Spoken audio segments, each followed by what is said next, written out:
Hi, welcome to the channel. So I've been absent recently because I've been trying to take care of some things in my life and I needed a break. However, I thought it was important to try to cover at least some of the hostilities that have been going on between Pakistan and India, which is why I'm reacting to a video from Firstpost. This was just published about 20 hours ago. This is how India foiled Pakistan's attempt to attack the Golden Temple. Vantage with Palki Sharma.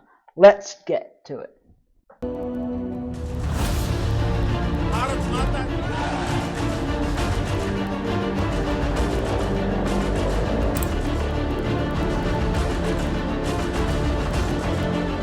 Pakistan is essentially just making up BS and lying to everyone.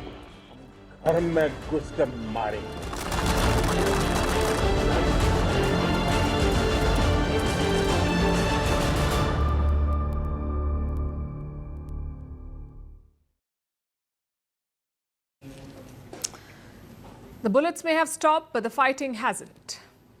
That's the reality of wars today. Truth or not, the narrative battle continues. India won decisively on the battlefield. We are now looking to back that up with an outreach by making our case on the global stage.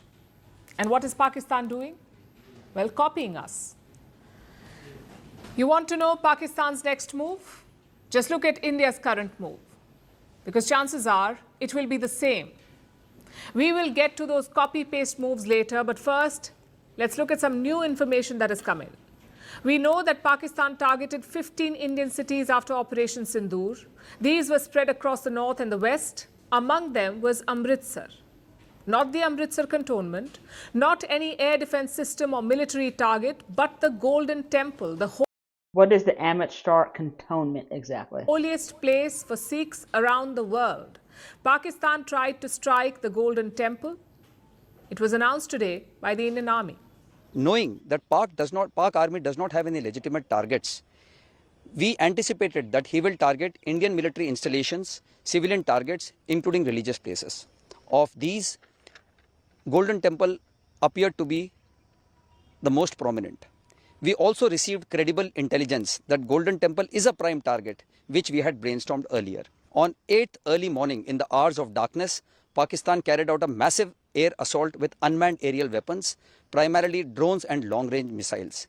We were fully prepared since we had anticipated this, and our brave heart and alert army air defense gunners thwarted Pakistan Army's nefarious designs and shot down all drones and missiles targeted at Golden Temple. Whoever put that general in that shot in between the two missile systems is brilliant. It's important to show the leadership on the ground with the troops. That's a show of force, and I think it's a good image for the Indian Army. Thus not allowing even a scratch to come on our holy Golden Temple. Now, you may be confused by this move. After all, this is the Golden Temple. You strike that, and you're declaring an all-out war on India. The 443-year-old Golden Temple is actually one of the iconic images that I think of when I think of India, other than the Taj Mahal. But Pakistan wanted to destroy that, which is just insanity. Even the Allies during World War II, when they were leveling off cities such as Cologne, they took care not to destroy the magnificent Cologne Cathedral, which is one of the largest and most beautiful cathedrals in the world. The fact that Pakistan wanted to destroy this icon just says a lot about the leadership. So why would Pakistan do that? Well, they would do it to divide India's society. This attempted strike did not happen in isolation, by the way. It was part of a series of moves. First, the Pahalgam terror attack, where only Hindus were hunted and killed. Then, the Pakistan military's press conference on May 10th, where they made some wild claims. Listen to this. मैं आपको एक shocking खबर देना चाहता हूं। India ने अब से थोड़ी देर पहले 6 बैलिस्टिक मिसाइल आदमपुर से फायर किए हैं। इनमें से एक बैलिस्टिक मिसाइल आदमपुर में ही हिट किया है और बाकी 5 मिसाइल्स भारतीय पंजाब में अमृतसर के इलाके में हिट किए हैं। Pakistan says India fired ballistic missiles at Amritsar, its own city. Again, the idea is quite clear. Attack Sikh sites, including the Golden Temple, shift the blame to India, and then turn Indian Sikhs against the military. What the F is wrong with Pakistan? I wish the West would see through Pakistan's bullshit. And guess who is peddling this Pakistani narrative? Poor man's Bond villain, Gurpatwant Singh Pannu. Let me quote his statement. This is what he said. Why are Sikhs the target? Modi's missiles kill Sikhs. Khalistan is the answer. I guess the mask has fallen.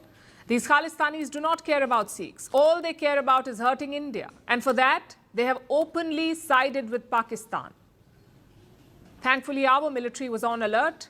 They shot down almost all projectiles fired from the other side, including the missile aimed at the Golden Temple. But the danger is not over yet because Pakistan is unlikely to give up. Missiles or not, they will try to divide India. Which brings us to our moves. What are we doing? India is planning an outreach blitz. It has created 7 multi-party delegations. Some are led by the ruling BJP's lawmakers, others are led by the opposition. Put together, these 7 delegations have 59 members of parliament. What is Dr. Jaishankar's role in this? That's what I want to know. And their mission is quite clear, to take India's message to the world. Each delegation will travel to designated countries. Some will go to the US and Latin America, some to the Gulf Arab states, some to Southeast and East Asia, and some to Northern Africa. In total, 32 countries will be covered. The idea is to inform these countries about Pakistani terrorism, perhaps brief them on Operation Sindoor, because like I said, narratives matter. These MPs are being briefed by the government of India. Afterwards, they will head out into the world, most likely after May 23rd. Now, this decision was announced late on Friday by India. Guess what Pakistan did the very next day? They announced a similar multi-party delegation. It will be led by Bilawal Bhutto Zardari, leader of Pakistan People's Party and the former foreign minister of the country. I'm sure he understands the gravity of the assignment. If not, at least the center of gravity. But jokes aside, this is pathetic. Pakistan has no strategy or playbook. They're simply copy-pasting India's moves. First, Prime Minister Modi travelled to the Adampur Air Base. The next day, Shehbaz Sharif visited the Pasroor cantonment. Modi had lethal Indian weapons in the backdrop. Sharif had banners. Days later, India announced its global outreach program, and sure enough, Pakistan followed suit. But I'm afraid copy-pasting won't help them. India's moves are a reflection of its polity and society. We are a thriving democracy. Hence, we are sending a multi-party delegation. With what authority is Pakistan doing this? Their most popular leader is in jail right now. If Shehbaz Sharif is serious, let him add Imran Khan to this delegation. But something tells me he won't. So my point is quite simple. India has the moral high ground here. We also have years of evidence against Pakistani terrorism. Now it's time to actively spread the message far and wide to turn this military victory into a narrative victory too. Pakistan can't even come up with its own strategy, as she said. They're just copying and pasting from India's playbook. And I'm not surprised that they targeted the Golden Temple, but what really gets me is that the plan was to blame India for it. I can't even why can't the West just see Pakistan for what it is? It is a terrorist country. So stop helping Pakistan. Give more support to India. Anyway, thank you guys for watching. If you do want to watch another video on the Indian military, here you go.